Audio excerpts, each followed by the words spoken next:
Assalamualaikum warahmatullahi wabarakatuh.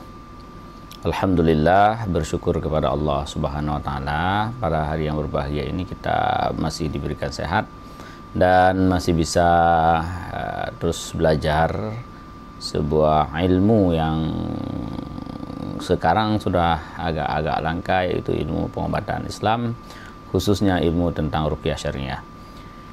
Kemudian salawat dan salam kita sampaikan kepada Rasulullah SAW, yang kita harus selalu berusaha untuk hidup sesuai dengan sunnah-sunnah daripada Rasulullah. Niscaya dengan demikian kita akan dapatkan segala kemudahan, kemenangan di dalam kehidupan di dunia dan apalagi di dalam kehidupan di akhirat nanti. Berikut kepada keluarga dan sahabat dan duriat-duriat beliau sekalian. Baik, pada pertemuan kali ini kita akan bahas tentang beberapa ciri-ciri daripada orang-orang yang sudah terserang dengan serangan penyakit sihir. Nah, kawan-kawan sekalian, bila memang sudah nampak kita, pada diri kita sudah nampak tanda-tanda bahwa kita terserang dengan sihir, maka sebaiknya kita tempuh pengobatan dengan pengobatan ruqyah syariah, khususnya dengan tata cara atau metode-metode pengobatan sihir tersebut. Nah, kawan-kawan sekalian, sihir tersebut salah satu di antara tanda-tanda orang yang sudah terkena wabah penyakit sihir tersebut adalah dia sering marah-marah, cepat marah. Yang cepat marah tersebut bukanlah sifat asli daripada dia. Jadi sebelumnya dia biasa-biasa saja, tetapi sekarang secara tiba-tiba dia berubah menjadi pemarah. Ini sihir yang seperti ini biasanya menyerang keluarga, khususnya suami istri, sehingga tanpa sebab-sebab yang besar, dengan sebab-sebab yang kecil, sehingga terjadi pertengkaran di dalam rumah tangga. Suami yang dulunya bukan pemarah tiba-tiba berubah menjadi pemarah. Begitu juga si istri yang dulunya santun, dulunya baik, tapi sekarang tiba-tiba dia menjadi istri yang pemarah. Itu salah satu ciri bahwa keluarga tersebut sedang diganggu dengan gangguan setan dalam bentuk gangguan sihir yang namanya sihir tafrik. Kadang-kadang bukan hanya antara suami istri saja, tapi kami mendapati beberapa contoh yang datang ke tempat pengobatan kami. Ada yang satu keluarga tidak akur, suami istri, jadi ayah dengan ibunya selalu bertengkar, anak dengan ayah, anak dengan ibu, adik dengan kakak, juga sering terjadi pertengkaran di rumah. Nah, itu kalau terus dilanjutkan tanpa diatasi, biasanya akan menyebabkan penceraian dalam rumah tangga. Sehingga ada juga kasus-kasus yang kami tangani yang tidak bisa tertolong lagi, yaitu setelah terjadi lafaz talak daripada si suami, kemudian tiba-tiba istri atau suami berobat, dan setelah kita ruqyah ternyata terdeteksi keluarga ini terkena sihir tafrik, tapi dia sudah berhasil yufarriqu bainal mar'i wa zaujih tersebut. Kalau sudah seperti ini, nasi sudah jadi bubur, tidak ada cara untuk bisa kita menolong, karena dia sudah menceraikan istrinya, bahkan kadang-kadang dia sudah menjatuhkan talak 3. Nah, jadi yang pertama, sikap yang berubah dari biasa menjadi pemarah, hati-hati, itu adalah salah satu daripada ciri-ciri orang yang terkena gangguan sihir. Kemudian yang kedua, secara tiba-tiba orang menjadi penakut. Jadi dia takut, kadang sampai takut makan. Dia tidak berani keluar rumah. Dia tidak berani duduk bersama kawan-kawannya. Jadi dia murung dan dia mengurungkan diri di rumah. Terus kalau ada keluarga kita yang ada gejala-gejala seperti ini, maka itu adalah tanda-tanda bahwa dia sedang terserang oleh gangguan sihir, yang sebenarnya kalau kita bijak dalam menghadapinya, insya Allah gangguan tersebut bisa diatasi dengan izin Allah Subhanahu wa Ta'ala. Namun bila dilanjutkan, tidak diperdulikan, maka dia kemungkinan nanti akan terserang semacam penyakit jiwa, bisa jadi orang gila atau apalah namanya. Yang jelas semakin lama tidak diatasi akan semakin berbahaya.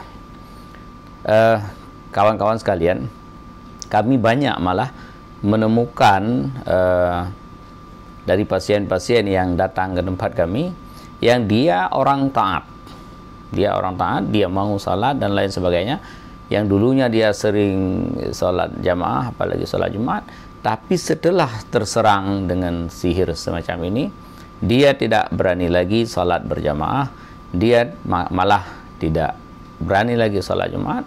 Kadang-kadang dia memberanikan diri, tetapi dia harus mencari tempat yang di pojok, di belakang, yang mudah untuk dia keluar, atau di samping tiang-tiang, sehingga kalau dia jatuh nanti dia bisa pegang tiang-tiang masjid sehingga dia tidak jatuh. Demikian dahsyat ketika terserang oleh gangguan sihir tersebut. Yang ketiga, tanda-tanda orang yang terkena serangan sihir itu, dia tidak nyenyak, tidak bisa tidur pada waktu malam dengan tidur yang nyenyak. Jadi tanpa sebab. Kenapa dia tidak bisa tidur? Dia tidak punya beban pikiran, dia di tensi darahnya bagus-bagus saja, dan dia tidak ada permasalahan dengan fisikal, tetapi dia tidak bisa tidur. Kalaupun dia bisa tidur, dia sering bermimpi. Mimpi orang yang terkena sihir ini biasanya dia ada 2 macam atau ada 3 macam. Mimpi yang pertama, dia memimpikan atau bermimpi sering berjumpa dengan orang-orang yang sudah mati. Dia mimpi didatangi oleh orang mati, atau dia bermimpi yang berhubungan dengan orang mati. Dia bermimpi tidur di samping mayat, dan lain sebagainya yang berhubungan dengan orang mati.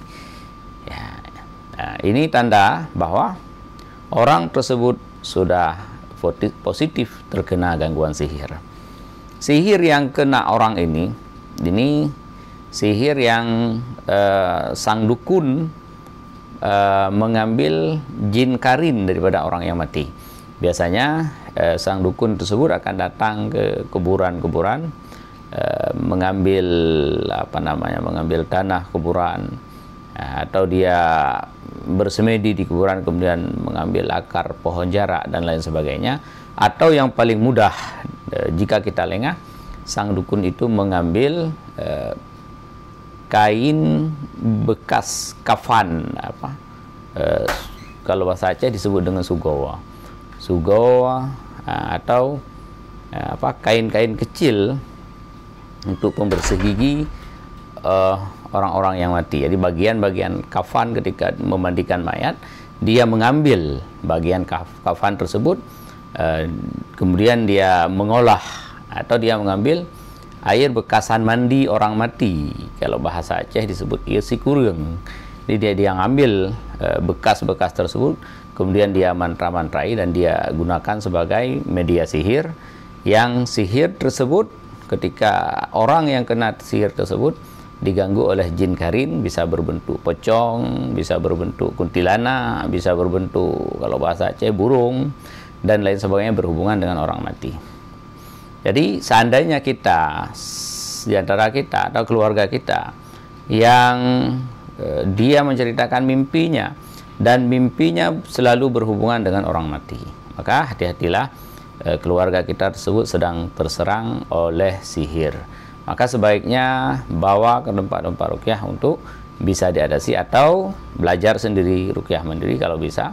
Kemudian kita doakan kepada Allah sehingga sihir tersebut bisa diatasi dengan izin Allah.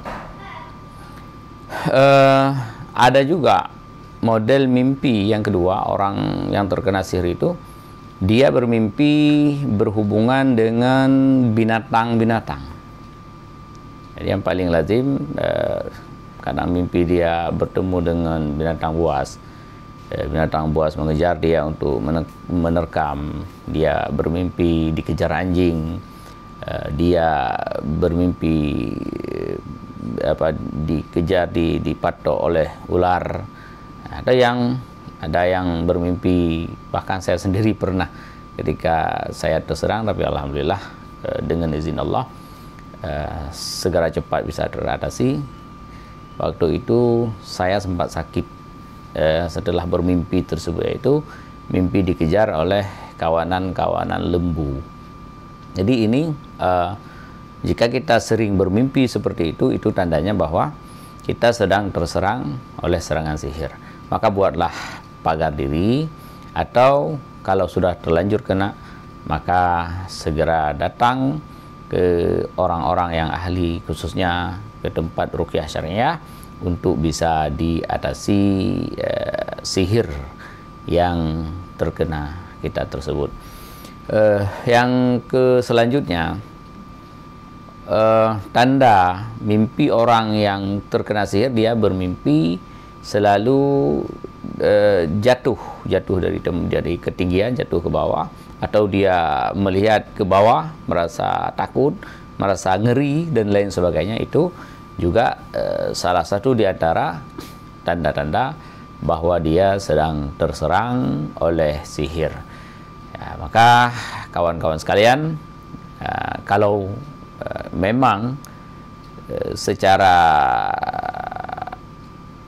tanda-tanda kita atau keluarga kita memang terserang oleh sihir, maka jangan tunggu sampai penyakit itu lebih parah, maka segera atasi dengan ruqyah. Silakan kita belajar sama-sama ilmu ruqyah sehingga kita bisa mengatasi semuanya. Atau kalau kita belum mampu untuk menghadapi seperti itu, tidak ada salahnya kita minta bantu kepada orang-orang yang telah diberikan oleh Allah Subhanahu wa taala kemampuan untuk bisa menghadapi sihir tersebut.